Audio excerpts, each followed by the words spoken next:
All right, you've lapped that log, you've cleaned it. Let's dive into your rack position.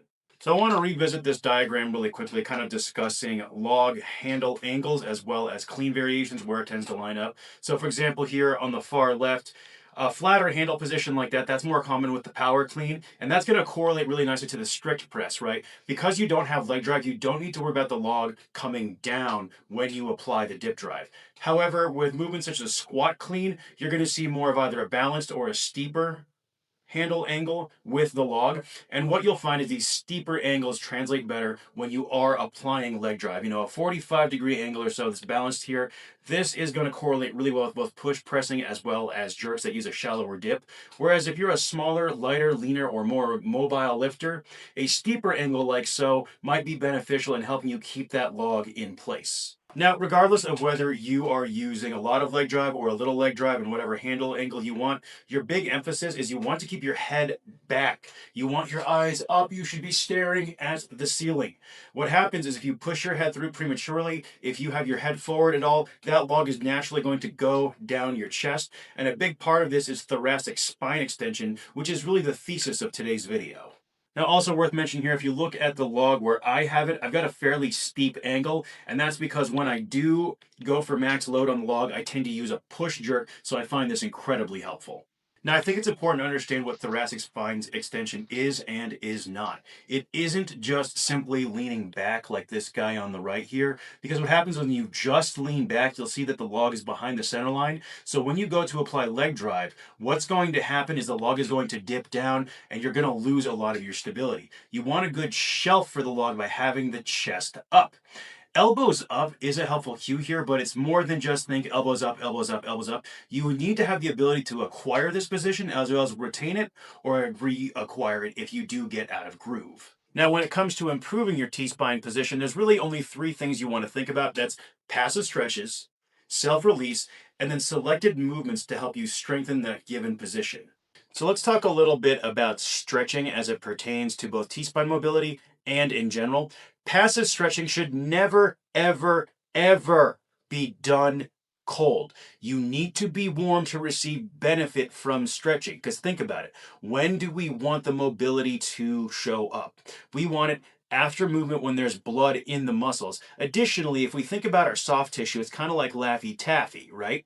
If you try to move it when it's cold, you're not going to get a lot out of it. Whereas if you heat it up a little bit, then get it moving, now we're going to get what we're looking for, which is the ability to acquire these necessary positions. Now, as far as stretches that are going to help out here, something like a dead hang, the classic bench or thoracic extension stretch like so, and even the classic overhead high elbow stretch are all going to be very beneficial here. Because something that people don't think about is there's a section of the triceps that actually crosses over the shoulder, and by releasing that, you're going to be able to get your elbows higher, not to mention these other movements will help mobilize the T-spine. Now, next up would be a quick discussion on self-release here. These modalities honestly are going to give you the most immediate improvement, but just by themselves, they're going to be insufficient. These let you acquire the position, but they're not going to help you maintain or reclaim the position under load.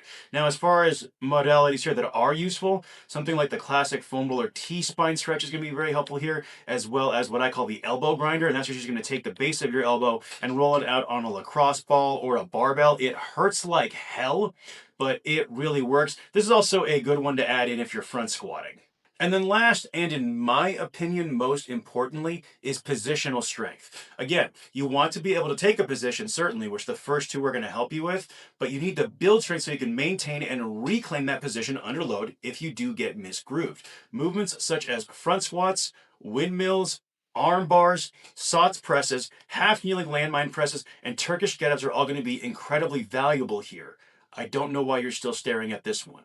So, in general, when it comes to strengthening the T-spine, your big considerations are overhead or near overhead positioning. The T-spine needs to extend and rotate to get weight over your head, and you don't want excess layback. You don't want the low back being where the arch comes from, right? Because when we just have the low back doing all of the work and leaning back, we're gonna lose leg drive, we're gonna lose our position like we talked about earlier in the video. Additionally, asymmetrical loading is really valuable here because not only is the spine going to rotate, it's also going to resist rotation. So then when you are doing your dip drive, you're not going to get that shimmy left and right. You're going to be able to maintain a better position. In general, if a lift is requiring to get you one or both arms overhead, rotate the trunk or keep the trunk extended against a load that wants to fold you in half, it's going to be very beneficial here. Even something as simple as doing back extensions with your chin extended, your good mornings like that, that's going to help improve T-spine extension over time. Heck, when you're bench pressing, try doing a Larson press with your feet up so you're really reaching with your chest.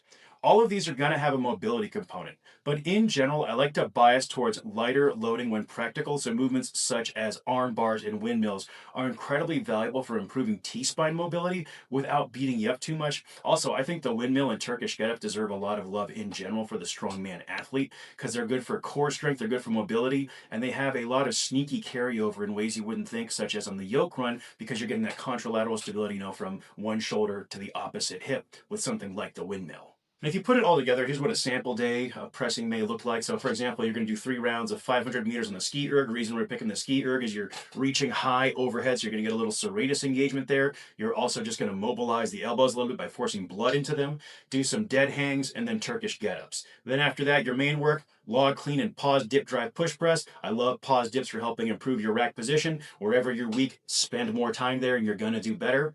A behind the neck lat pull down. Now the reason for a wide grip behind the neck lat pull down is it does force a certain degree of T-spine extension, whereas when you pull from the front, there's a bit of a natural habit to kind of curl over, which is what we don't want, right? We want that nice, powerful, extended position. Then some half-kneeling landmine presses. These are great for shoulder health. They're just a wonderful pressing exercise in general. Dumbbell windmills, some Pallof presses, and then we're just going to do a little pump superset, 40, 30, 20, 10 each of band pull-aparts and tricep press downs. So you can see here we do integrate a fair bit of T-spine work, but we're not doing anything crazy. It's just sprinkled in throughout the session while picking movements that still help you build your log. Because at day's end, if you're watching this video, you want to improve your log. Everything we're talking about is subservient to improving your log. So that really wraps it up. This was a pretty basic video. Again, we just wanted to talk about how to improve that rack position. These are a few strategies you can use. Make sure to find me over on Instagram as Coach Marques Rio. Also, I offer one-to-one coaching. It's what I do full-time. Odds are good I'd love to work with you, but I will see you folks in the next video. Have a good one.